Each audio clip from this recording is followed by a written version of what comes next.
Hola a todos, bienvenidos a las revisiones de enfermedades infecciosas en pediatría. En el día de hoy, el doctor Luis Felipe Hernández Demos, quien es médico interno de la Universidad Libre Seccional Cali, nos va a presentar y enseñar acerca de enfermedad de Chagas. Bienvenido, doctor Luis Felipe, y muchas gracias. Buenas tardes, Doc.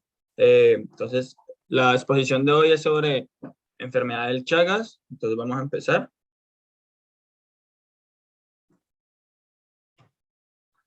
Entonces, ¿cuál es la definición de la enfermedad del Chagas? La enfermedad del Chagas, o también conocida como tripanosomiasis americana, es un trastorno multisistémico que puede afectar los sistemas cardiovascular, digestivo y nervioso central. Esta es causada por el Trypanosoma cruzi, un parásito hemoflagelado que se transmite a través de varias especies de insectos reduvidos hematófagos, o también conocidos como chinches besuqueros o besadores, pues en las áreas endémicas donde está. La enfermedad de Chagas es un importante problema en salud pública, ya que ataca a múltiples sistemas del cuerpo: el sistema nervioso central, el tracto digestivo, el sistema inmunológico y principalmente el corazón. En América Latina se encuentra entre las causas más frecuentes de insuficiencia cardíaca, y según se informa es responsable de hasta el 41% de casos en áreas endémicas. Ya hablando pues de la epidemiología de esta enfermedad, según la Organización Mundial de la Salud, la enfermedad de Chagas está clasificada entre las 17 enfermedades tropicales desatendidas. La OMS estima que aproximadamente 8 millones de personas están infectadas con Trypanosoma cruzi en todo el mundo, y casi 100 millones están en riesgo de infección. Además, 2.000 muertes por año pueden atribuirse a la enfermedad de Chagas, lo que convierte la enfermedad de Chagas en un problema grave de salud pública. La Asociación Panamericana de la Salud describió la geografía endémica de la enfermedad de Chagas como el área ubicada entre los 40 grados latitud norte o sur de Estados Unidos y 45 grados latitud sur de Argentina y de Chile, que incluye 21 países. Existen importantes diferencias entre la prevalencia de la enfermedad del Chagas en países endémicos, siendo Bolivia el país con mayor prevalencia, estimada que oscila entre el 6 a 8% y el 18% de la población seropositiva a Trypanosoma cruzi. Aunque Brasil con el 1% y México con el 2% tienen una de las prevalencias más bajas de la región, junto con Argentina, 4,1%.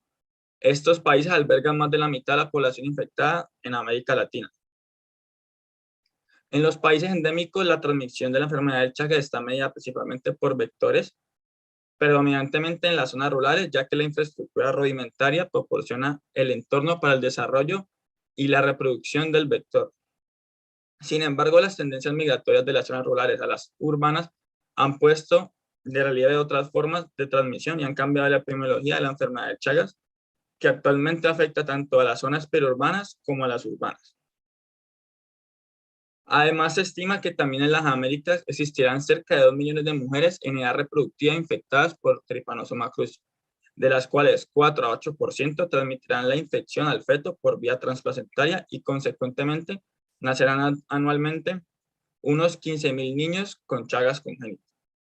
Ya en el caso de Colombia, se ha estimado que entre 700.000 y 1.200.000 habitantes hay infectados, y 8 millones de individuos en riesgo de adquirir la infección, de acuerdo con la distribución geográfica y las especies rectoras descritas en la fase exploratoria del Programa Nacional de Prevención y Control de Enfermedad del Chagas.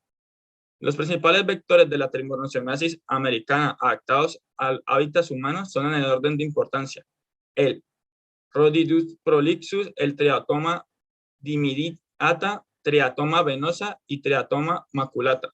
Según la distribución de las especies de triatomitos en los departamentos endémicos para la enfermedad, siendo los más comprometidos en Colombia, en orden de importancia: Amazonas, Arauca, Casanare, Boyacá, Cesar, Cundinamarca, Magdalena, Santander, Norte de Santander, Tolima, Huila y Meta.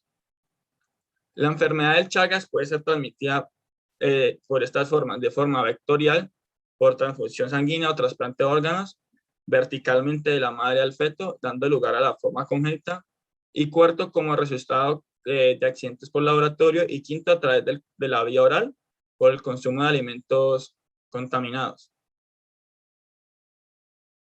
Ya hablando del ciclo de vida, pues para explicar la transmisión vectorial, las transmisiones están mediadas por triatomitos, donde la forma infectante son los tripomastigotes metacíclicos.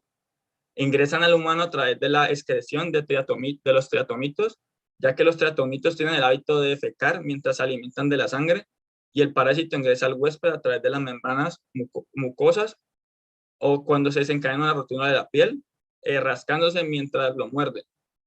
Una vez que el parásito llega al huésped humano, invade el tejido local, especialmente el hígado, el intestino, el vaso, los ganglios linfáticos, el sistema nervioso central, los músculos esqueléticos y cardíacos, donde se va a diferenciar en forma de amastigote y se multiplica dentro del tejido. Una vez que el tejido está lleno de amastigotes, se transforman nuevamente en su forma infecciosa flagelada y lisan las células, invadiendo los tejidos adyacentes y extendiendo a través del sistema linfático y extendiéndose a través del sistema linfático y el torrente sanguíneo. Cuando los tripomastigotes están en la circulación periférica, son captados por los triatomitos durante la alimentación y pues vuelve a iniciarse el ciclo. Es importante señalar que más de 120 especies de mamíferos, tanto domésticos como salvajes, como perros, gatos, roedores y armadillos, pueden ser huéspedes del Trypanosoma cruzi. Ya en el tracto digestivo de los insectos, los tripomastigotes se diferencian a epimastigotes, que es la forma multiplicativa. Después de la multiplicación, los epimastigotes se diferencian nuevamente en la forma infecciosa en el tercio final del tracto digestivo del insecto, saliendo a través de las heces de los triatomitos, completando así el ciclo de vida.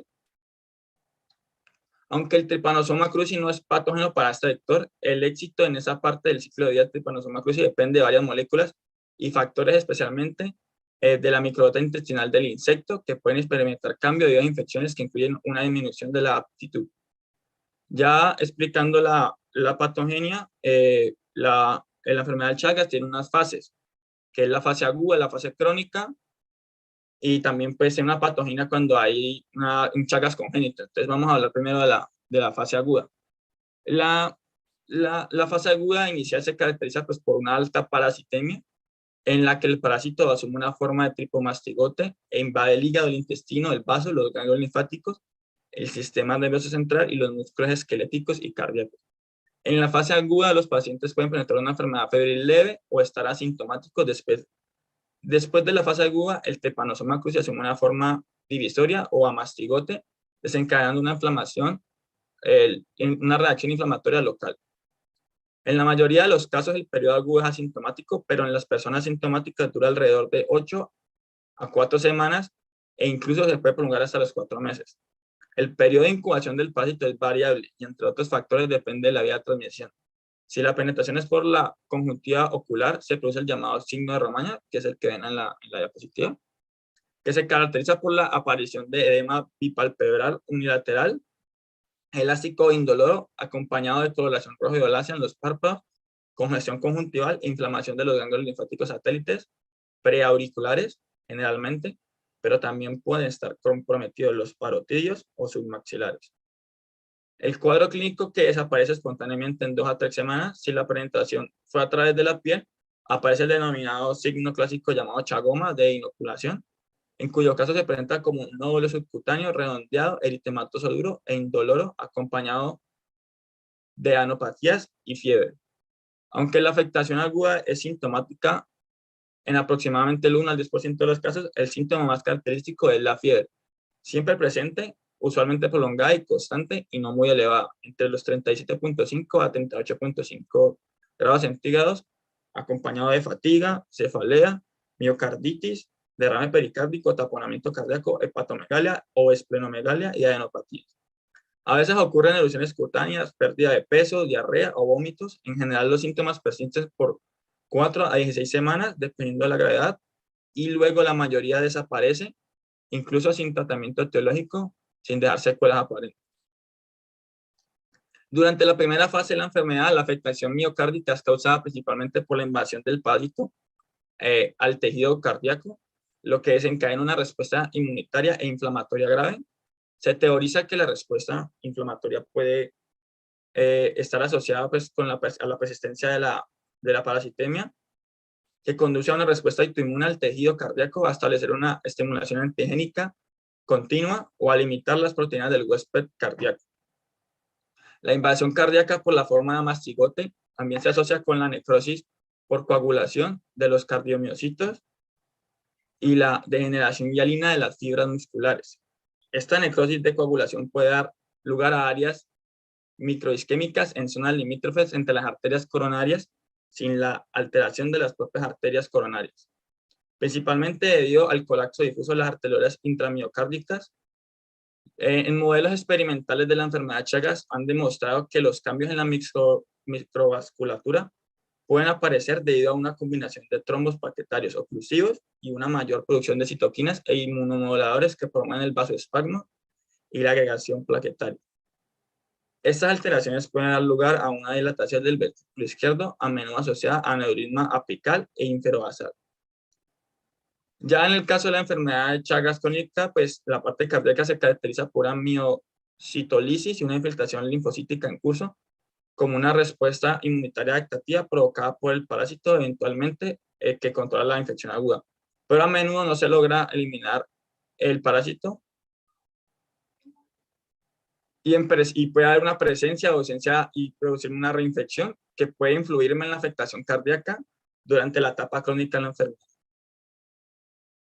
Ya en el caso de la fase crónica, ocurre pues, después de la fase aguda y se puede presentar sin manifestaciones clínicas, denominándose forma indeterminada o latente de la infección, o con síntomas cuando se instala un daño orgánico. En la fase crónica se presentan tres formas: indeterminada, cardíaca y digestiva. La forma indeterminada es la forma de la fase crónica de la enfermedad de Chagas sin manifestaciones clínicas que puede iniciarse luego de que se inicie la fase aguda. En este periodo no se expresa ninguna sintomatología o molestia. Esta puede durar de 10 a 20 años o prolongarse incluso por el resto de la vida, lo cual ocurre en el 70% de los pacientes. El diagnóstico en esta fase se confirma mediante serología positiva, anticuerpos IgG en 2 pruebas serológicas de principio diferentes. En ausencia de manifestaciones clínicas de hallazgos electrocardiográficos compatibles con cardiopatía chagásica crónica y con estudios radiográficos de tórax y digestivos normales. En zonas endémicas en las que persiste la transmisión vectorial, esas personas sí van a servir de reservorio natural para la infección por el Trypanosoma cruzi y contribuyen al mantenimiento del ciclo vital del parásito. La forma cardíaca de la fase crónica es la consecuencia clínica más importante de la infección por Trypanosoma cruzi en Colombia y se detecta clínicamente porque las personas presentan manifestaciones clínicas de disnea, sensación de palpitaciones, edema, síncope, eventos cerebrovasculares y paro cardíaco. Entre los signos más tempranos de la afectación cardíaca está la aparición de alteraciones electrocardiográficas, principalmente bloqueo de rama derecha de las de His y otras vías de ritmo, las cuales pueden aparecer años antes que los síntomas. La baja prevalencia del bloqueo de rama izquierda es un rasgo distintivo del cuadro electrocardiográfico de la miocardiopatía chagásica. Las consecuencias clínicas más importantes de la cardiomopatía chagásica son la falla cardíaca, arritmias cardíacas, la tromboembolia. Las arritmias generalmente son la complicación más frecuente que lleva a la utilización de fármacos antiarrítmicos y en muchas ocasiones hasta que los pacientes terminan usando marcapasos. Ya en el caso de la forma digestiva, la destrucción se produce por la destrucción de la inervación neurovegetativa entérica causada pues, por el Trypanosoma cruzi, que provoca una disfunción del sistema digestivo. Las alteraciones pues, más frecuentes son en el exófago y en el colon, causando un megaexófago y un megacolon respectivamente. Estas alteraciones digestivas son causadas por la denervación de los plexos autonómicos del tracto digestivo, lo que conduce a la alteración en la absorción de la motilidad, alteraciones en la absorción, la motilidad y la secreción. Después de la coordinación motora, desde la descoordinación motora hay una dilatación, lo que finalmente da como resultado pues, megavísceras que involucran principalmente el colon y el exófago. Ya hablando de la parte inmunológica, la enfermedad del Chagas también provoca alteraciones en el sistema inmunológico del huésped, especialmente durante la fase aguda, que se prolongan por la persistencia del parásito en las fases crónicas. En la fase aguda, la activación policlonal de las células B y T es inhibida por procesos de inmunosupresión mediados por la infección por parásito. Se ha descrito que la enfermedad del Chagas conduce a una disminución de la respuesta proliferativa en los linfocitos de los pacientes en fase crónica lo que se atribuye a factores inmunosupresores capaces de reducir la producción de interleuquina 2. Asimismo, se ha descrito proteínas parasitarias que modulan la capacidad del sistema del complemento, inhibiendo la C3b convertasa. Otras hipótesis sugieren que el Trypanosoma cruzi puede inducir moléculas inmunomoduladores como la interleuquina 10 y el factor de crecimiento transformante beta, que conducen a un fallo en la maduración de las células presentadoras de antígeno, una disminución en la presentación de antígeno y, por lo tanto, una disminución en las respuestas celulares adaptativas. También se habla de que el Trypanosoma cruzi puede producir un desequilibrio entre las células T efectoras y T reguladoras y finalmente un cambio en la expresión de moléculas estimulantes y citoquinas. Ya hablando pues de las manifestaciones clínicas más puntualmente, en la fase aguda vamos a tener la fiebre, que es el principal signo, que generalmente es prolongada, mayor a 7 días. El área inflamada y enrojecida en el lugar de la picadura, pues esperada por el insecto, que puede ser el signo de Romaña o el chagoma. Agrandamiento de los ganglios linfáticos, edema facial, puede producirme síntomas y signos de falla cardíaca, pues por la miocardiopatía aguda chagásica, que me puede dar edema en miembros inferiores, disnea de esfuerzo, y signos y síntomas gastroentéricos como vómitos, diarreas. Ya en la fase crónica vamos a tener pues los síntomas de la afectación cardíaca, que pueden ser disnea de esfuerzo o cualquier signo de falla cardíaca, o signos de arritmia o de bajo gasto. Podemos tener en el electrocardiograma pues, hallazgos de bloqueo fascicular, cambios en el ST, también podemos tener alteraciones en la fracción de eyección ventricular, y también en algunos biomarcadores como el NT-proBNP pueden estar alterados. También vamos a tener que puede darme síntomas de enfermedad cerebrovascular en pacientes jóvenes. Y ya en el caso de la fase crónica en el espectro del Chagas digestivo, pues me va a dar síntomas en el esófago como la regurgitación de alimentos blandos no digeridos, cialorrea, en casos graves puede provocarme broncoaspiración, sangrado, perforación, fístula, puede llevarme a la desnutrición, también puede producirme estreñimiento, también puede producirme dolor abdominal tipo cólico, también puede producirme alteraciones en el tono del tracto rectal, también puede producirme diarrea por rebosamiento. Y ya en el caso del Chagas congénito, pues el Chagas congénito, como lo es la transmisión vertical de la madre al feto, y generalmente me va a dar estos síntomas, que son que el niño, el bebé, el paciente va a nacer con bajo peso al nacer, es decir, menos de 2.500 gramos, con anemia y hepatoesplenomegalia. En una pequeña porción, la infección pues, por Chagas congénito me va a dar meningoencefalitis o insuficiencia respiratoria. Ya en el caso del diagnóstico, para la fase aguda, como la parasitemia es alta, se prefieren los métodos de diagnóstico parasitológico directo. Por lo tanto, el diagnóstico se realiza mediante la detección de parásitos mediante un examen microscópico de sangre fresca anticoagulada, frotis de sangre fina y espesa, o preferiblemente mediante la identificación de tipo mastigotes móviles en muestras siguiendo la técnica de concentración de Stroop. También podemos usar la reacción en cadena de la polimerasa para detectar y amplificar el segmento del genoma del Trypanosoma cruzi en sangre periférica o en líquido cefalorraquídeo, que también pues, se puso como un diagnóstico factible. Sin embargo, la PCR no es un método completamente estandarizado para la infección por Trypanosoma cruzi, entonces no puede generar falsos positivos.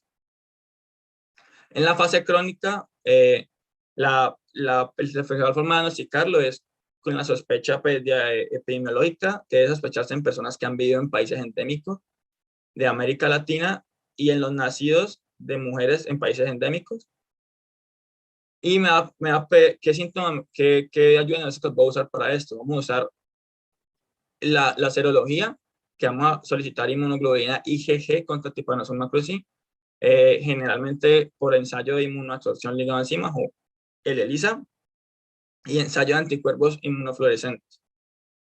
La OMS recomienda que para el Chagas crónico se deben utilizar 2 ensayos serológicos diferentes combinados con información epidemiológica, porque las pruebas comerciales basadas en ELISA presentan una sensibilidad y especificidad heterogénea, y esto puede llevar a una sobreestimación. En el caso de resultados discordantes, se recomienda repetir la prueba y si los resultados persisten, generalmente se recomienda una tercera prueba usando PCR o Western blot. Ya si se sospecha de la forma cardíaca, los estudios iniciales serían la radiografía de tórax, un EKG de 12, un electrocardiograma de 12 derivaciones, un ecocardiograma, y si se sospecha de la forma gástrica, pues solicitaremos un exofograma de vario, que nos va a dar la imagen radiológica como de la calasia, o el pico del oro, o también podemos usar una endoscopia de digestivas altas, o para la parte del megacolon podemos usar colonoscopia, o un rayo X de abdomen, o algunos casos biopsiar. Ya en el caso de la enfermedad congénita, el diagnóstico pues se debe sospechar en niños nacidos de mujeres en áreas endémicas y que esas mujeres refieran que viven en casas con paredes de adobe o techos de paja, que tengan, pues, esas mujeres con factores de riesgo tienen que someterse a exámenes serológicos prenatales, perinatales, y durante los primeros meses de vida, la infección congénita por Trypanosoma cruzi se va a manifestar clínicamente como la fase aguda, y por lo tanto, pues, la manifestación pues, para el diagnóstico se puede complicar porque si pedimos una serología, puede reflejar los anticuerpos maternos hasta 9 meses después del nacimiento. Entonces, la técnica tradicionalmente utilizada para diagnosticar la infección congénita por Trypanosoma cruzi es el micrométodo o método de microhematocrito, que esta técnica consiste en centrifugación de la sangre fresca del cordón umbilical o neonatal sellada en 4 a 6 tubos de microhematocrito panelizado. Se lleva un examen microscópico óptico de capa leucocitaria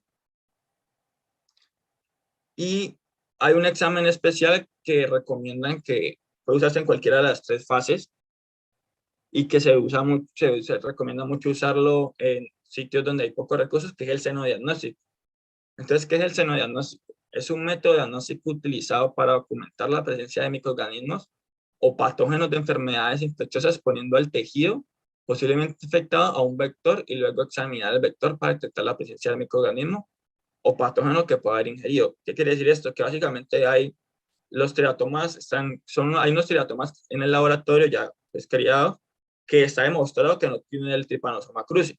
Entonces, estos triatomas ya pues, que no están infectados por el parásito, se llevan a los pacientes con la sospecha diagnóstica para que los piquen y después se evalúa en las heces de ese triatoma a ver si está el Trypanosoma cruzi en la microscopía. Y esto nos habla de que el insecto tomó el parásito al picar al paciente. Entonces eso habla de que el paciente tiene la enfermedad.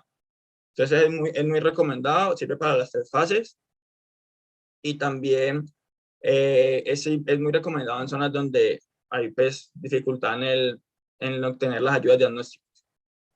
Ya en el tratamiento, pues para la fase aguda y el Chagas congénito es el mismo tratamiento, que se utiliza más que todo el becnidazol y el nifurtimox, pero generalmente se prefiere más el becnidazol, pues porque se tolera mejor por los pacientes. Entonces el tratamiento va a consistir en, según el grupo etario. Entonces, cuando es con becnidazol, en menores de 12 años usamos de 5 a 7.5 miligramos kilogramo por día por vía oral en 2 dosis divididas durante 60 días. Cuando es un niño mayor de 12 años, usamos de 5 a 7 miligramos kilogramo día por vía oral, dividido 2 dosis diarias durante 60 días. Cuando usamos el nifurtimox, en menores de 10 años, usamos de 15 a 20 miligramos kilogramo por día por vía oral en 3 a 4 dosis divididas durante 90 días. Cuando es en pacientes de 11 a 16 años, de 12.5 a 15 miligramos kilogramo día por vía oral dividido de 3 a 4 dosis diarias durante 90 días. Y cuando es en pacientes de 17 años o más, la dosis es de 8 a 10 miligramos kilogramo día dividido en 3 a 4 dosis diarias durante 90 a 120 días. En la evaluación, pues, para la respuesta al tratamiento en contexto pues, de una infección congénita o aguda por Trypanosoma cruzi, el éxito de tratamiento pues, puede controlarse mediante la reacción en cadena polimerasa o con serología IgG o con la prueba de la gota gruesa parasitaria negativa.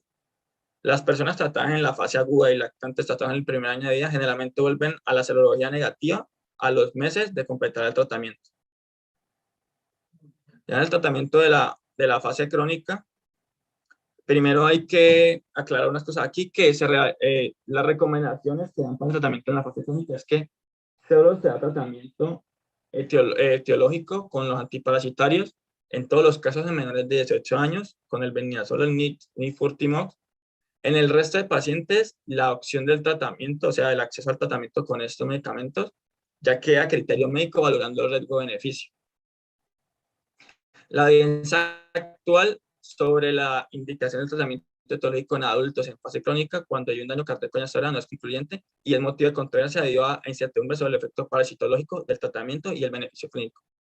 Y puede haber más riesgo de reacciones adversas cuando se trata en mayores de 18 años en fase crónica.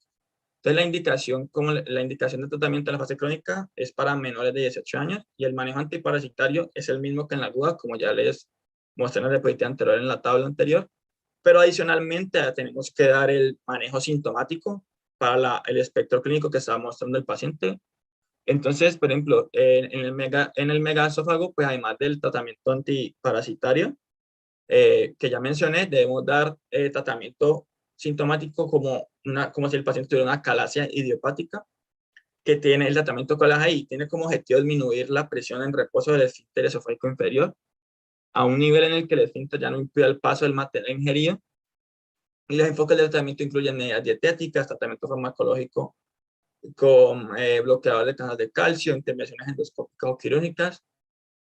Y también incluye las medidas posicionales, la posición, comer en posición vertical, masticar bien los alimentos, evitar los alimentos duros y secos y evitar acostarse después de comer. Ya en los pacientes en los que al realizar el esofograma y todo, se clasifican como en estadio 2 o 1 o 2 en acalasia, pues pueden tener una buena respuesta a los cambios de la dieta. El tratamiento farmacológico también podemos usar la isosorbida o la nifedipina, pues para ayudarnos en el manejo sintomático y disminuir la presión del esfínter esofágico inferior. Se recomienda más la isosorbida, aunque se refiere que el nifedipino se tolera mejor. Ya en el megacolon, el principal síntoma en el megacolon va a ser el estreñimiento. Entonces, este síntoma se puede tratar con actividad física, una dieta rica en fibra, ingesta abundante de líquidos, terapia farmacológica como por ejemplo con laxantes osmóticos y enemas intermitentes o supositorios con glicerol. Pues cuando hay impactación fecal hay que hacer desimpactación manual. Indicaciones para intervención quirúrgica incluyen estreñimiento persistente severo refractario al tratamiento médico o aplicaciones secundarias a fecalomas, por ejemplo, un vólvulo sigmoideo o una úlcera esternocoral. Las opciones de tratamiento quirúrgico incluyen rectosigmoidectomía con interposición rectocecal o rectosigmoidectomía con anastomosis colorectal baja o terminolateral. Ya en el caso de la cardíaca, pues vamos a dar medicamentos antiarrítmicos o pues el manejo de medicamentos para la falla cardíaca, o si el paciente es necesario colocarle un marcapaso, pues se le colocará un marcapaso. Y ya para finalizar, como esto es una enfermedad por un vector, hay que hablar de la transmisión, de la prevención. Entonces, en el primer programa nacional pues, coordinado de control de vectores de enfermedad de Chagas se inició en Brasil en 1983 y entre 1991 y el 2004 se establecieron 4 programas subregionales de control financiados en gran parte por los gobiernos involucrados y coordinados por la Organización Panamericana de Salud.